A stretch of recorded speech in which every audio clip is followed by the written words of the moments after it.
and welcome. Happy Friday, Patriot Radio News Hour, the final show of the week. And I know what a week it has been. And I know it doesn't feel that way because nobody really wants you to know what's really happening out there globally. But debt markets exploding all over the place. More trouble in Italy, now Spain, Chile, Colombia, Mexico. You're starting to get the picture. The pullback that we had in gold really had nothing to do with gold. Had to do with that old school mentality because of when debt markets go awry. Depending on which markets they are, you'll get what I call the fake rallies, like in the dollar and all that other stuff. This is going to be something that is very, very, very short term. So make sure you're ready to get after it because it's going to be a wild rest of 2018. But today we've got a special show lined up for you. We've been digging in. The Federal Reserve, especially, it looks like the St. Louis Fed taking the lead on cryptocurrencies, where it could lead. How does it differ than the Liberty Dollar? Those of you remember the Liberty Dollar, we're going to break it all down for you. Jason Walker, one of our partners in Colorado. By the way, that Colorado, the second hour that we do in Colorado is turning into, you can't miss it. It's great radio. Jason and Brian do a great job up there. I asked him to come on today because in the St. Louis Feds talking about what is coming next. So they're getting ready to get rid of the dollar and how they're going to do it, what role the Federal Reserve is going to play. They're kind of giving it the moniker, the Fed coin. This is what you need to start understanding and what we need to try to surmise of how it all is going to play out. But then in a meeting, a conference about cryptocurrencies and blockchain. So blockchain, the technology behind it. James Bullard, who is the St. Louis Federal Reserve president, made reference to the 1830s and the cryptocurrencies. And, of course, in the 1830s, this is when Andrew Jackson had come out and ended the second rendition of a central bank. This is the one that we have now is actually the third rendition. And then we had and you had two things in place. So he did that. He actually paid off the national debt. Was Bullard referencing, hey, this is the closest we've come to ending the central bank, and this is why they are worried. Jason happens to be an expert in Andrew Jackson, so I've asked him to join us. Jason, are you with us? I'm listening. I'm listening to everything. Now, let me ask you this. So a lot of the Phoenix guys, they don't know you. They haven't been listening to you guys in Colorado, but you're a Jackson buff. Yeah, I like everything that he did for our country. I mean, he's got some negative history that they push on the American people, but he was a great American president, probably one of the best. Well, one of the things I know that is a thorn in his backside as he's laying to rest right now is the fact that his face is on fiat money. Because if anybody... That happened in 1914, by the way. As soon as the Federal Reserve got put into place, the first thing they did, because the Federal Reserve and central banks hate Andrew Jackson. It's somebody that defeated them and made them go away in the 1830s. And they put him on in 1914, right after they were put into place. They stuck him on the $10 bill immediately. On the 20. No, they put him on the 10. Oh, they put him on the 10? They put him on the 10, and then later on they continued printing different types of bills. They put him on the 20 so that Alexander Hamilton could show up on the 10. Of course, and Alexander Hamilton, he loved the central bank. He was one of their heroes. I gotcha. So, see, I told you he was an expert, right? I didn't know that Jackson was on the 10 first, and now That's on right. the 20. But first of all, I appreciate you taking the time to educate all of us. Something that was very, very interesting over the last several weeks now, we've seen a lot of writing out of the St. Louis Fed, and then, of course, Bullard in his meeting on cryptocurrencies and blockchain technology. So what they said was, hey, it's going to be a Fed coin type system that the Federal Reserve sees the value in the blockchain technology, and that they're going to be, at least in the writing so far, that everybody's going to have an account with them, and that they'll be the ones that will administer the payments, right? So they're going to be the clearinghouse, if you will, for all of us. And one of the things that does is it allows them to have total control over what it is that we're buying, and most importantly for them, how much that we are actually going to pay for it, while at the same time slamming the cryptocurrencies. And of course, when you really think about what Bullard said the other day, it does make sense, because what is really the basis of cryptocurrency, which is to take the valuation out of the hands of the central banks, and of course another direct attack, i.e. Andrew Jackson.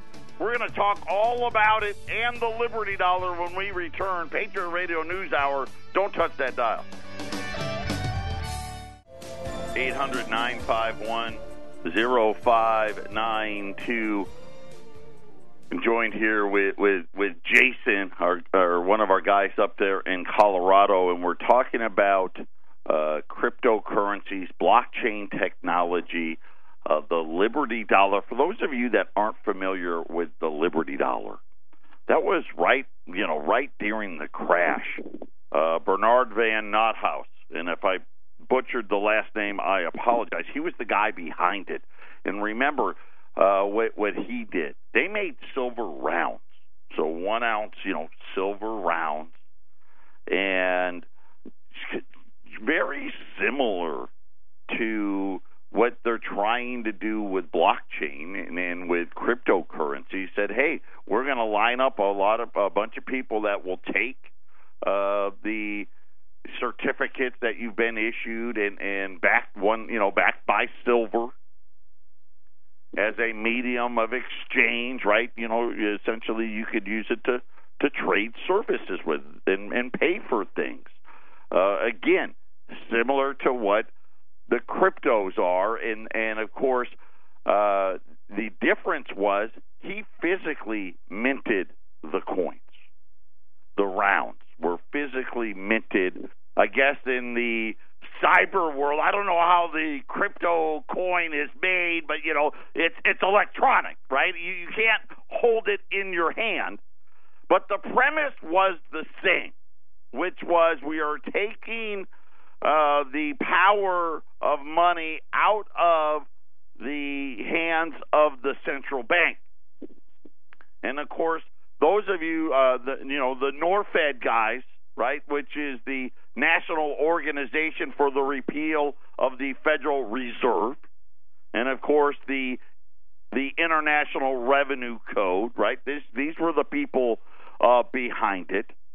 And he ended up in July of 2009. I guess maybe it was May. In May of 2009, his offices got raided by the FBI. And they were charging him with a multitude of charges, some of them having to do with terrorism, some of them having to do with the minting of these coins, because he didn't, they said it was too similar. This is what they argued. It was too similar looking to U.S. coinage, which, of course, it wasn't. But he did have a dollar sign on it. He did have trust in God on it. And they essentially shut him down because it was, let's face it, he was competing against the central bank. And they went through the court system, and it dragged on for years and years and years. He ended up being found guilty of a couple of different charges, most of them having to do with terrorism. I don't know how they got the terrorism charge, but they did. Of course, all of that in the Patriot Act. He was convicted on March 18, 2011. Then it went through a bunch of appeals. The long story short is he ended up serving house arrest for 6 months and 3 years probation. That was what he ended up being served with on November 11th, 2014, and it's now ended. His probation ended on December 9th, 2015. But I do think it is ironic. Jason, do you see similarities between the two? Yeah, absolutely. I see. I see definitely the connection because you have competition, and central bankers. The number one thing John D. Rockefeller would say is competition is a sin, and anything that takes away from the interest or any kind of money that the Federal Reserve can take in is considered competition. So in the 50s, 60s, and 70s, when the Middle Eastern countries started pumping out all the oil, they needed to turn it into the petrodollar so that they had control of it. So what they're doing with Bitcoin, they want to have a cryptocurrency that's Federal Reserve controlled so that all of the money-making potential is in their control.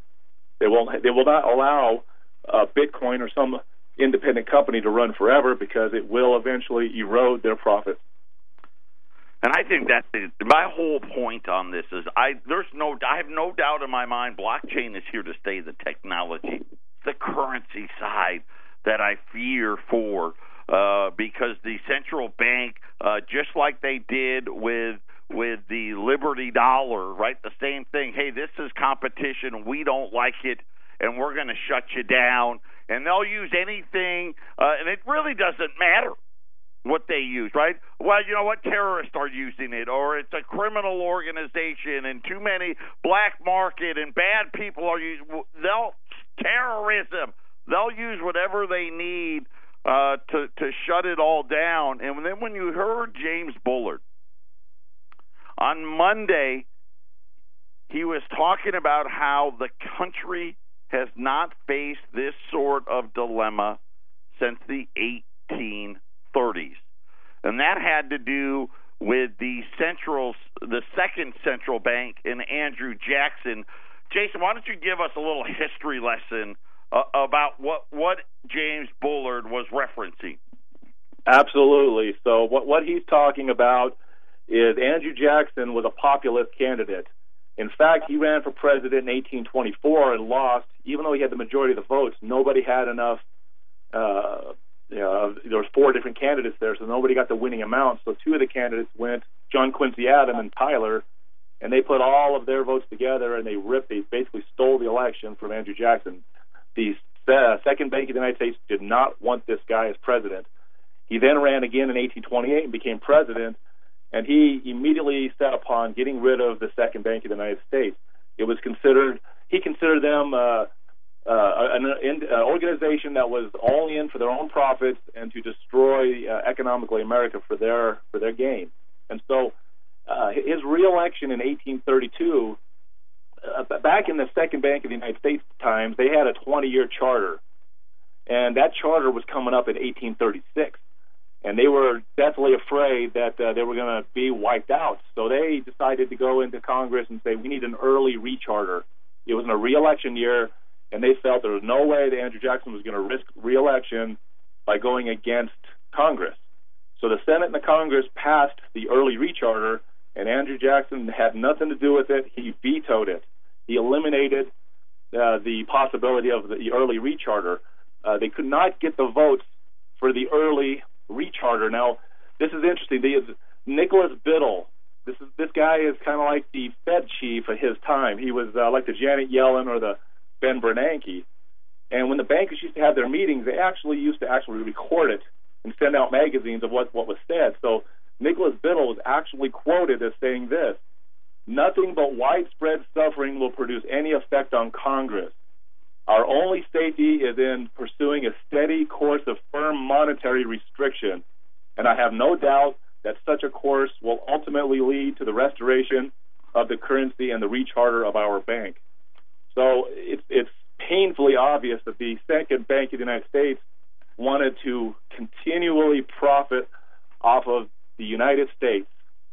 And so what happened was when they could not get the votes for the recharter, the early recharter. So they couldn't override the veto.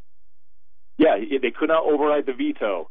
So Jackson then got reelected by an overwhelming amount of the vote, and he set into it. So the first thing he did a couple years into that second term was he took all the deposits out of the second bank and started dispersing them into state banks, and he effectively cut them off. And then through economic policies, which greatly benefited the United States, within that second term, paid off the national debt and made America, put us in such a prosperous time of our country that up until Abraham Lincoln's time, we probably were more prosperous in the time of Andrew Jackson up to that point than any time in U.S. history, because there was no central bank controlling policy, and the United States can simply grow its economy based off of hard work and effort. So he pays off the national debt. He does something novel, which is, hey, give the money back to the states. That's right. And run on and build this nation on limited government and sound money. And now you think about what James Bullard said is, hey, we haven't faced this sort of dilemma since the 1830s, the direct challenge to the central bank. And here's what else that he had to say, because he was talking about the effects of the initial coin offerings, right, that they issue, and how companies make their own cryptocurrencies. He raised the issue that it could become a serious problem for consumers if there's a wild west of digital money and consumers have to hold different kinds in order to make routine purchases. Should I pay with one cryptocurrency, another cryptocurrency, or another cryptocurrency, or the dollar? Bullard said. We want people to make judgments about how much is that really worth and how much am I willing to pay for it. Later in the talk, Bullard said the central bank was studying the use of digital money, but isn't likely to issue its own. And, of course, we know that, right? They're talking about, hey, we're just going to be the ones in charge of the payment. But what I found... go ahead, Jason. Something I wanted to add, Joe. So when James Bullard made those comments about the 1830s, the history after Andrew Jackson left office is really muddy. What you'll hear is that Andrew Jackson's policies put us into the panic of 1837, and everybody suffered, and there was a depression, and things were bad.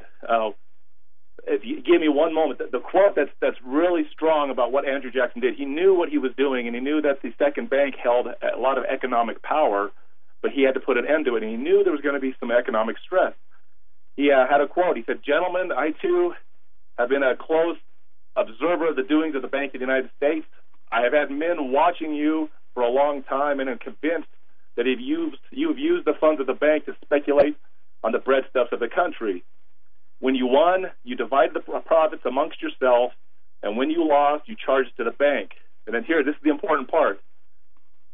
"You tell me that if I take the deposits from the bank and annul its charter, that I will ruin 10,000 families.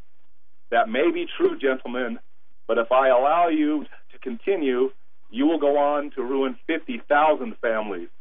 You are a den of vipers and thieves, and I have determined to rout you out, and by the eternal, I will route you out. So he was basically saying, I'm going to get rid of this bank. There's going to be some economic problems, but America's going to be better off. And I think what James Buller was stating about the 1830s was that here came Andrew Jackson, and he got rid of the banks. And what happened after Andrew Jackson left office was all kinds of banks were closing down. All these banks were speculating. They were trying to make money privately. The second bank in the United States, by the way, decided to go private after their charter was annulled, and they only lasted 5 years. 5 years, and they went bankrupt. Explain that. So this is a great point, because a lot of people will tell you, because this is how they rewrite history, that Andrew Jackson was the cause of the issues of a lot of these banks who, think about today, right? We're very upset that these banks got bailed out for their misdeeds, right?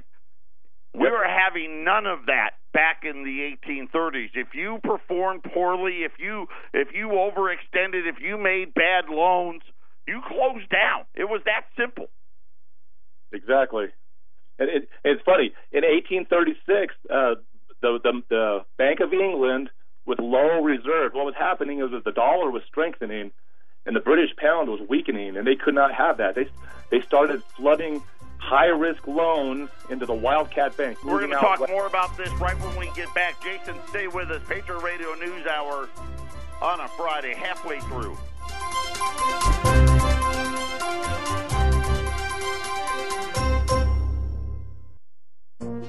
This is the Phyllis Schlafly Report, the conservative pro-family broadcast of Phyllis Schlafly Eagles, a leading voice for the sanctity of life, traditional education, the Constitution, and American sovereignty. Now, here's the president of Phyllis Schlafly Eagles, Ed Martin.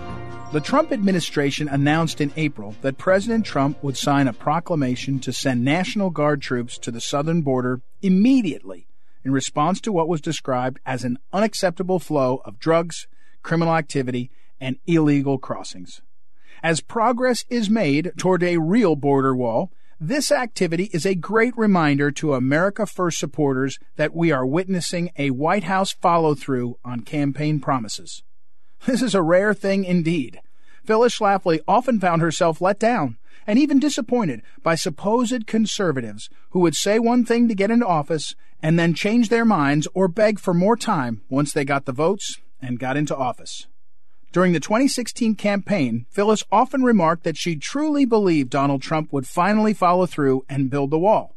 She would remind people that Congress passed and President Bush signed the Secure Fence Act in 2006 that requires 700 miles of fence be constructed along our southern border. However, only a few dozen miles of new fencing was put in place, and both Congress and the White House seemed to move on as if the job had been completed. This type of letdown is what so many voters have become accustomed to in this country. Trump's efforts to build the wall and calling out the National Guard also explains why we should not be surprised at his rising approval numbers in the White House. However you feel about his agenda, Trump has followed through on many of the things he promised voters he would do if elected. From tariffs and tax cuts to dismantling the individual mandate of Obamacare and building a wall, Trump has taken giant steps towards completing the major points from his 2016 campaign. The idea that a politician would follow through on his campaign promises is, quite frankly, shocking to many of us. Sending troops to our southern border as a caravan of unchecked immigrants marches towards us is a move that will surely move approval ratings up, up, up. It's high time that a president talked about, let alone acted on, putting the safety, prosperity, and liberty of our own people first. This has been the Phyllis Schlafly Report with Ed Martin, president of Phyllis Schlafly Eagles. What's the latest on building the wall to protect our southern border? To the liberal media, it's a joke, but the crisis of illegal aliens is no laughing matter. At phyllisschlafly.com, we're asking serious questions regarding what to build, who's paying for it, and how best to deploy our military. Go to phyllisschlafly.com and join us again for the Phyllis Schlafly Report. Welcome back, Patriot Radio News Hour. Joe Jaquith, Jason Walker joining us today, an expert when it comes to Andrew Jackson ending the Second Central Bank. And I want to highlight and recap some of the things you touched on, Jason, real quick, because I think it's very, very important. First, Jackson said, hey, we audited you guys. We watched you guys. We saw what you've done. You've covered up your misdeeds. You passed the cost on to the citizenry, claiming that you've been doing the greater good. And so I'm going to shut you down. And, yep, that's going to cause some strife. It will. But we're going to be far better off after it's over, which we absolutely were. But one of the other things Jason mentioned was, listen, the central, it didn't just go away, right? That the second central bank, they said, okay, well, we're just going to become a regular bank. And so you think about, okay, well, here they are. These are the best bankers in the world. How long did they last, Jason, as a regular bank? 5 years. They were bankrupt in 5 years. 5 years it took them to be completely bankrupt. And this is exactly what Jackson was talking about.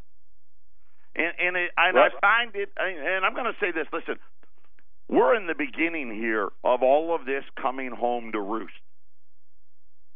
This is going to turn very, very quickly because it's going to get really ugly. And I think this is really what Bullard was talking about. We haven't seen this since the 1830s because he knows at the end of the day, we're going to be the ones to blame for what it is that's happened, and we better get control of it because we can't have all of these other competing currencies around. And notice how they try to, that'll be so complicated. Right? And Joe, let me say, I think what James Bullard was really talking about was the tail end. I was going to finish with this. Land sales and tariffs is what Jackson did to pay off the debt. He was expanding us westward, and he had tariffs on all. The dollar was growing stronger. The bank was gone. So the British bank, the Bank of England, was losing reserves, and they started funding these wildcat banks with loans that they were not going to be able to pay back. They were giving them too much credit. So Jackson, he passed the Specie Circular, which said that Western land purchases could only be made through gold and silver purchases. You had to have gold and silver in reserves to make these purchases to stop the British from doing these risky loans. When Jackson left office, and I think you'll like this the most, Joe, in 1836, the low British reserves, quote unquote, forced the Bank of England to raise the interest rates from 3% to 5%, which then made all those wildcat banks go under. They forced all those banks to go under. It made Andrew Jackson look like he had caused all this strife and panic. And so the Panic of 1837 happened because the cotton prices fell 25% because of all of this banking turmoil. And it then started making the dollar weaker, and it kept the pound stronger. This also started to set up, for the next couple of decades, the South being angry at the North and fueling the Civil War that ended up happening. Isn't that interesting? Isn't it interesting how it all ties back together, doesn't it? And you sit there and you when you look at history, and I always, history tends to repeat itself, and we had a central bank, the first central bank, and Jason, correct me if I'm wrong on this, it only lasted 20 years. Yeah, now what happened on that one was the charter came due, and by one vote, the people in 1811 voted it out, and that's even more interesting because when that vote was being put in 1811 to whether are we going to recharter or not, the Bank of England said, look, if you do not recharter the bank, you are going to have war. And in 1812, after we got rid of the first bank, the War of 1812 happened so that the British could put America in debt to cause us to go back to a central bank. When the War of 1812 ended, we won the war in 1815, but we were in huge debt, and that's when the second Bank of the United States charter happened, 1816. As soon as that war was over, we owed a lot of money. We vowed to the central bank. So when you think about history and you think about what it was that the central bank really is about, right? It's destructive towards the sovereignty of our nation. And you look today, and isn't that really what we're fighting against right now? Right? Is we've given away all of our assets. We've given away our sovereignty. How many times now? Almost every show, if not every show, every other show, I have to talk about foreigners holding debt and how much debt are they holding? Are they going to buy the debt? And now we've become almost like an indentured servant to the rest of the world because of this. And this is exactly what all the people, when you think about the first coming and the second coming of these central banks, were fighting against. Right? They wanted to keep America strong, and they knew that by creating these central banks, right? Really, what were we doing? Right? We are trying to, in this case, both times having to do with England. Then you think about the third central bank in 1913, and I don't know, but less than 20 years into that charter, the whole thing blew up. The difference was we didn't have Andrew Jackson this time around, did we? No, and we didn't have a 20-year charter, so it looked like a government entity. Nobody even thought of it as being private bankers, and so it just was an open charter, not to be taken out by a Not to be taken out, right? They were smart because they learned, didn't they? They learned, hey, we got to get this charter thing out. Because every time we put the charter, then when we go to vote again, twice in a row, it got shot down. So the third time around, when they all colluded on Jekyll Island, they made sure that language wasn't in there. Because I got a funny feeling if they had that language in there, we wouldn't be having this conversation today. Yeah, the 1929 crash probably would have got a lot of people to vote against it. Probably Absolutely. would have got a lot of them to vote against it. We wouldn't be facing a $21 trillion budget deficit, national debt, or $1 to $2 trillion budget deficits, and we wouldn't have to be talking about bond markets imploding and who's coming to the auction, who's buying, who's not buying. All of that has been done by the central bank. Patriot Radio News Hour. We'll be back right after the break. 800-951-0592. Today, this morning, we check every day. There was one case of backdate Silver Eagles. I bought them. If you want the case or if you want to roll 5 rolls, it doesn't matter. We got 25 rolls of U.S. Silver Eagles, $3.85 a roll on these 25 rolls, which is about $2.65 over spot. And Jason, you have some silver in Colorado as well, correct? Yeah, we have some. We can sell them at that price, I believe, too. How many? Do you know? I hate to put you on the spot. How many rolls do you think you have? I think I at least have 10 rolls. So okay, so let's say 35 total. We got at least 10 rolls in Colorado as well at $3.85 a roll at 800-951-0592. If you're looking for gold, we got another about $45 libs. We've gotten real lucky with the fractional $5 lib over the last about 6 weeks. Just had a nice supply continually rolling into the market. Right now, a $5 lib is going to be $350 on a $5 Liberty. Rolls of U.S. Silver Eagles. We've got about 35 rolls of back dates, which, hey, listen, why pay an extra 50 cents an ounce when you don't have to? That's the way I look at it. Instead of $3.95 for the 2018, $3.85 here for the backdate Silver Eagles. 800-951-0592.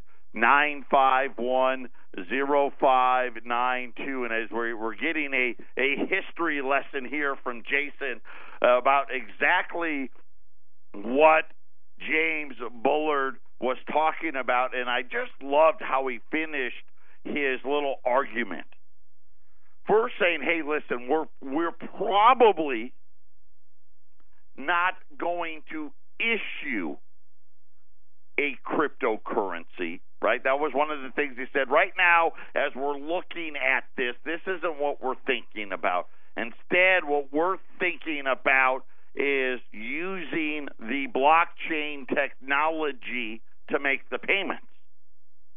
And of course said, here's my, and I really think this is why they're going to try to shut things down, because he makes the right, well, there's so many of them out there. How do you know a good one from a bad one? And trying to reference it like, think about one of the reasons why they wanted the central bank. Well, all these banks keep going under.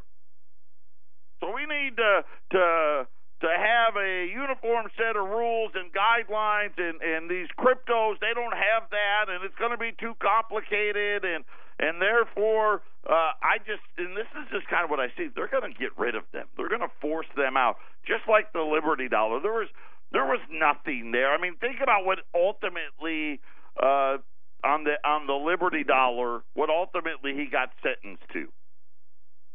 3 months in-house arrest and 3 years probation that lasted about a year. And then they said, okay, it's done. Right? Because they knew, hey, we got you on a trumped-up charge. We just don't like the competition. And I think this is exactly what Bullard was saying. Hey, listen, we don't like the competition. We're letting it go right now. But we're working on something. I mean, that's really what I took out of this. We're working on something.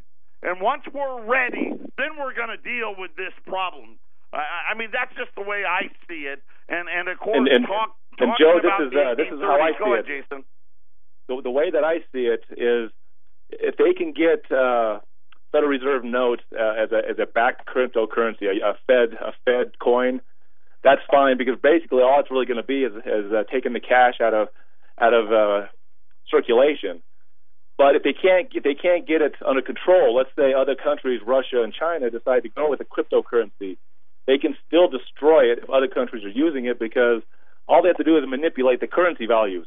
If suddenly Russia is having a currency inflation, and their rubles aren't worth anything, nobody's going to have money to put into their cryptocurrencies. People will panic, just like a bank panic, and start pulling all of their money out of these cryptocurrencies. So if the cryptocurrencies do not conform into the Federal Reserve system, they will crush it. The first thing they'll do is they'll outlaw it. Any countries that they can get to outlaw it, and then they'll crush any country that decides to use it.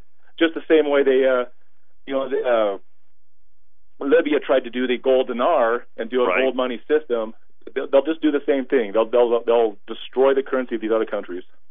And I think that's exactly what he was talking about. And I do think that they are at least aware of, hey, you know what, we need to watch it, because we don't want a replay of what happened in the 1830s where we ended up going out of existence. And, of course, the funny part was then they tried to use that as the reason why it was about from 1837 to about 1841, 1842.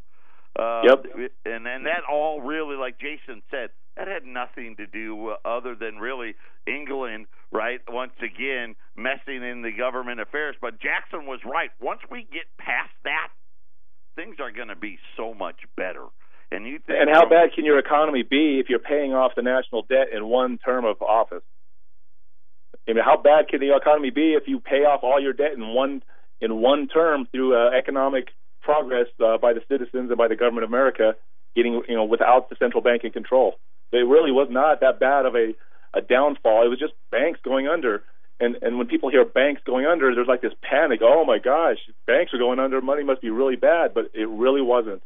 Things were really moving well into the 1840s and the 1850s. And and you think about and again, they've got us trained too, though, right? Now you hardly ever hear about banks going under, and they created all these stopgap measures like FDIC insurance, which is the biggest sham out there, right? Which is, first of all, they don't have any money. Right? You think about trillions of dollars of deposits, and the FDIC's got, I don't know, $30, $40 billion. There's nothing there behind it. And kind of like what Andrew Jackson said, hey, we've watched you. Of course, now the central bank got smart, too. Hey, we don't want anybody watching us.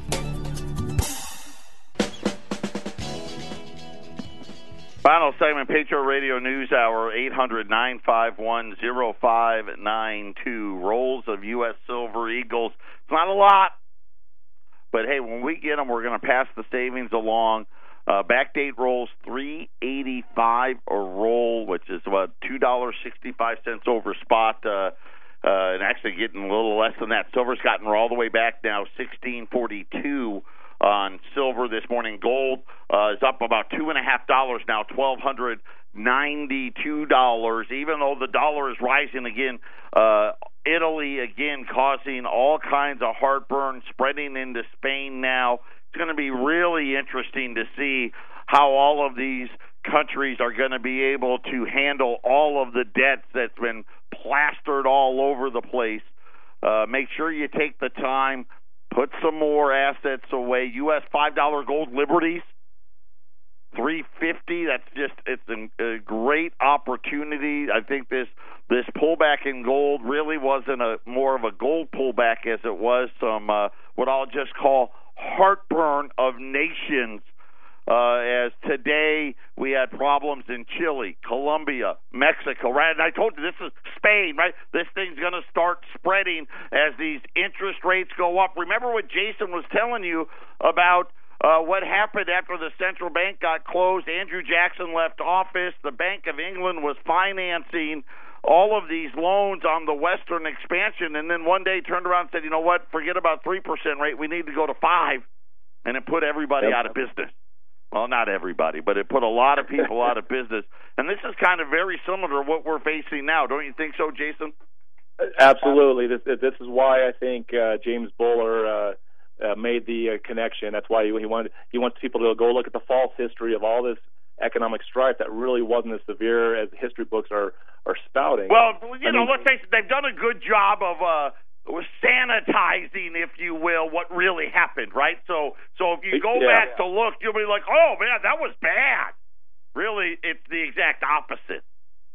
Exactly. And just something I love, just to really quickly talk to the Arizona guys, because I'm not on the air, obviously, every day, but to show how desperate the bankers are, and this is a little bit, I guess, conspiracy, but this is what happened to the presidents after Andrew Jackson. When Andrew Jackson took the deposits, Richard Lawrence showed up and tried to assassinate him with 2 single-shot pistols.